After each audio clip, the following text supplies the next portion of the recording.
the last lecture, we have seen all about gradually varied flow, that is basically a steady non-uniform flow. Now there is one more type of steady non-uniform flow, and that is rapidly varied flow, or we call it as hydraulic jump. Rapidly varied flow, and the best example of rapidly varied flow is hydraulic jump.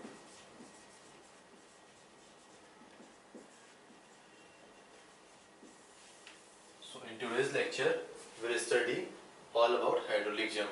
We will look at the introduction about hydraulic jump, how it forms, then we will look at the assumptions, what we make by deriving the formulas, then there will be some formulas that we are supposed to remember, and at the end we will solve some problems regarding hydraulic jump.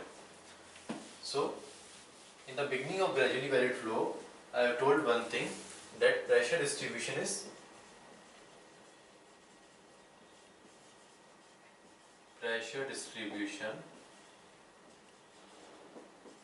in gradually varied flow is hydrostatic, and we are able to make out this assumption because the curvature in gradually varied flow is not much, it's very less. Therefore we can take the pressure distribution as hydrostatic. Whereas in case of rapidly varied flow, this assumption does not hold good because the curvature is large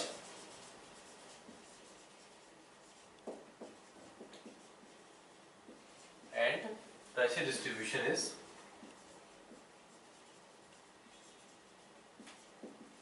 not hydrostatic.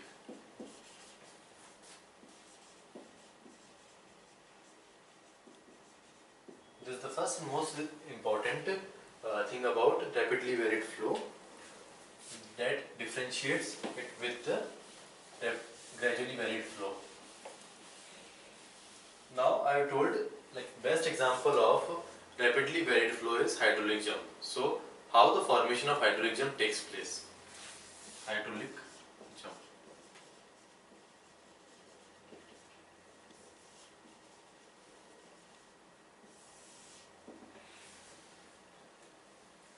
Hydraulic jump occurs when supercritical flow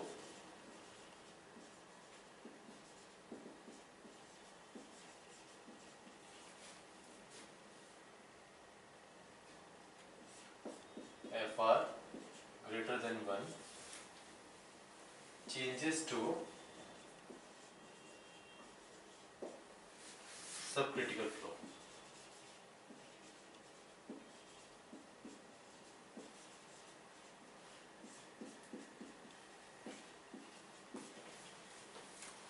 When the flow changes from supercritical flow to subcritical flow, then the formation of hydraulic jump takes place. As we have already seen this particular curve, it is specific energy depth relationship. One thing we know, for supercritical flow, depth is less than critical depth, and for subcritical, y is greater than yc. So in this particular curve, for each and every particular specific energy, there were two depths possible.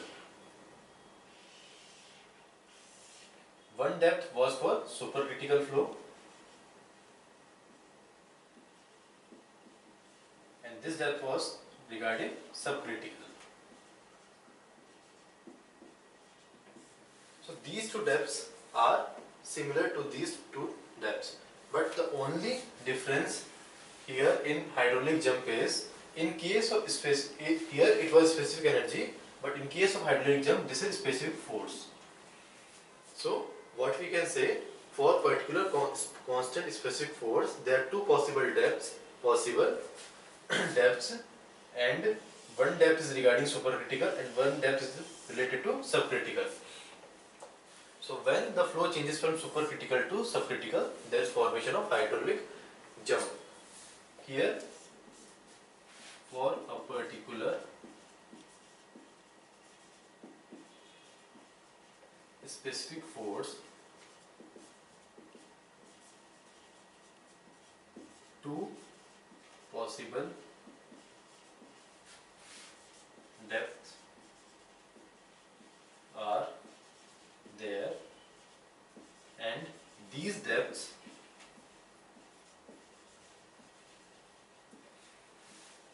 are known as, is very important, conjugate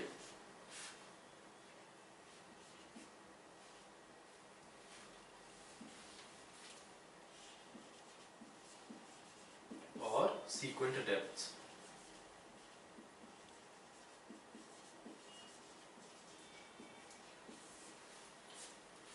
For a particular specific force, there are two possible depths, and these depths are known as conjugate or sequent depths. In case of a specific energy, these two depths are known as alternate depths.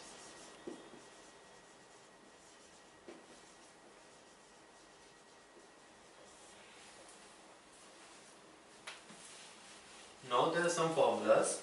Derivation of these formulas are not important, so we will remember these formulas directly from the exam point of view.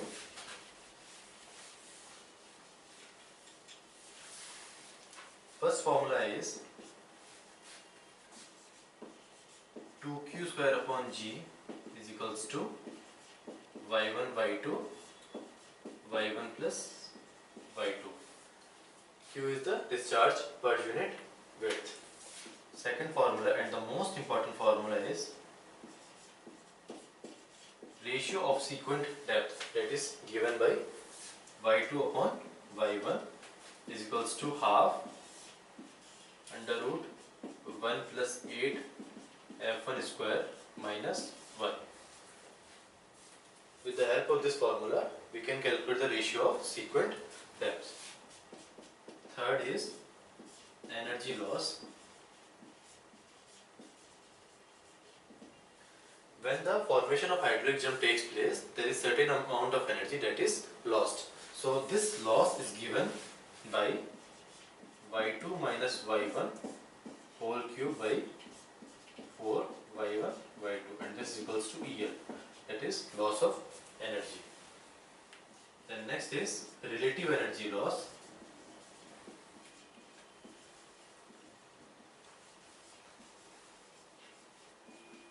Relative energy loss is given by EL, the mean energy loss, divided by the initial energy. The energy corresponding to the supercritical flow is given by E1, and the energy related to the subcritical flow, supercritical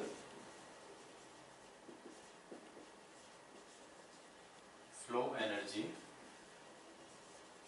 is given by E1, and subcritical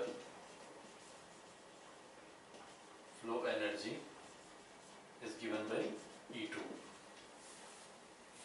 So the relative energy loss is given by EL upon E1. Next is efficiency of jump, and this is given by E2 upon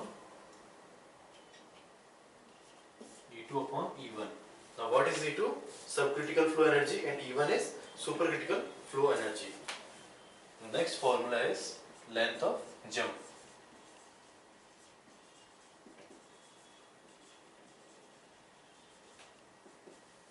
With the help of some experiments, the formula is derived as 6.9 into difference of the conjugate depths.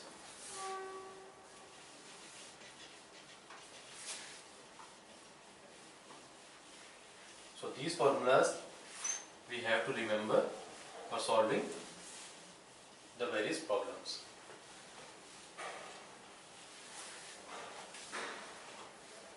Now the next point in hydraulic jump is types of jump.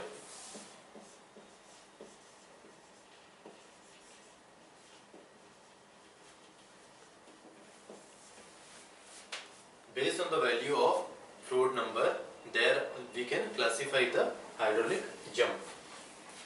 So first, there are 5 different types of jump.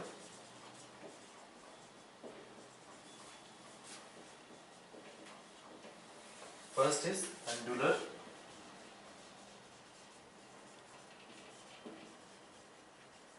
second is weak jump, third is oscillating,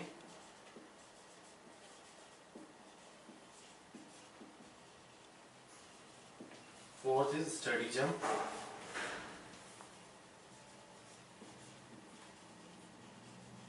And the fifth is strong or choppy jump. This classification is with the help of Froude number.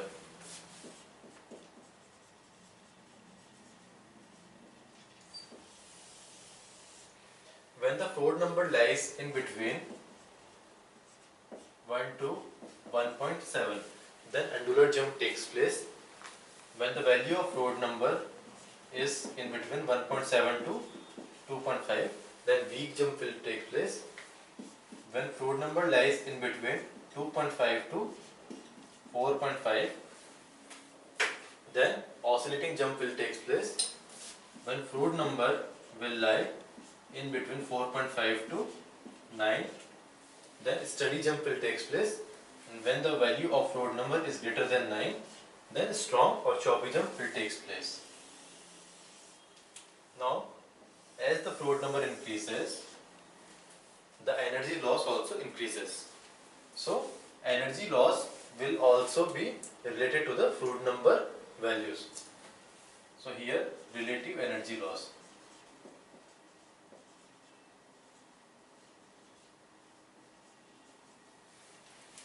Relative energy loss in case of angular jump is approximately 0. In case of weak jump, it is approximately 5 to 18%. In case of oscillating jump, it is approximately 18 to 45%. In case of steady jump, it is approximately 45 to 70%. And in case of strong or choppy jump, it is greater than 70%. So like this, we classify the different types of hydraulic jump based on the value of Froude number and energy loss.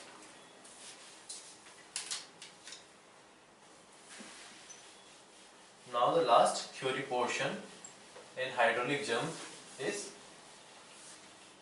location of the hydraulic jump.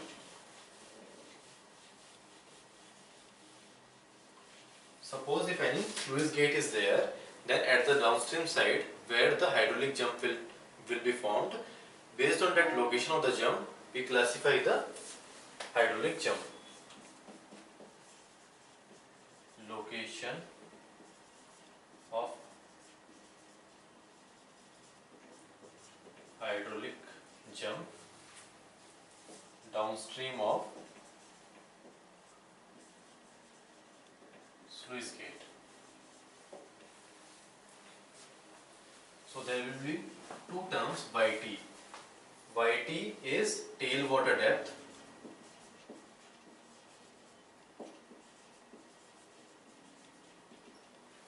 and Y2 is sequent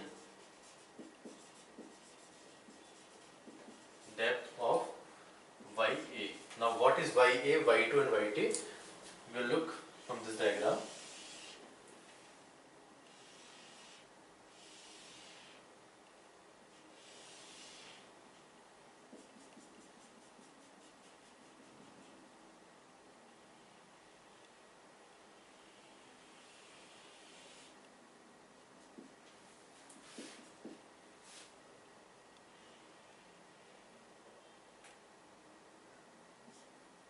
This is my opening of sluice gate.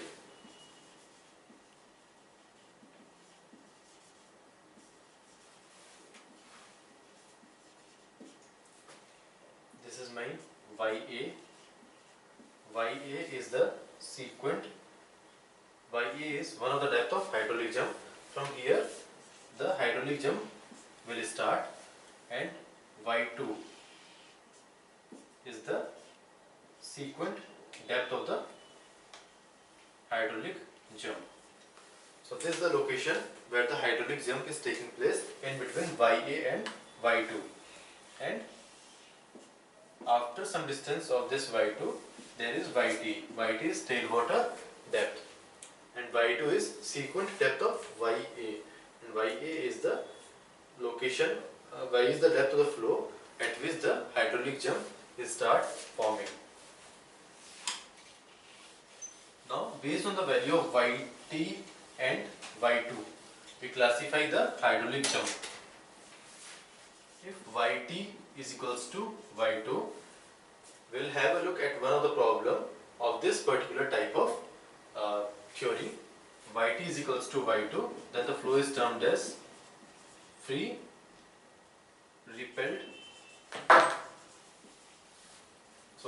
hydraulic jump.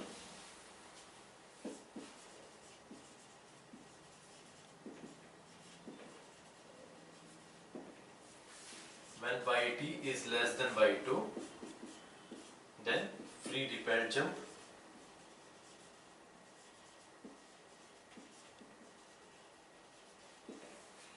And when yt is greater than y2, then submerged jump.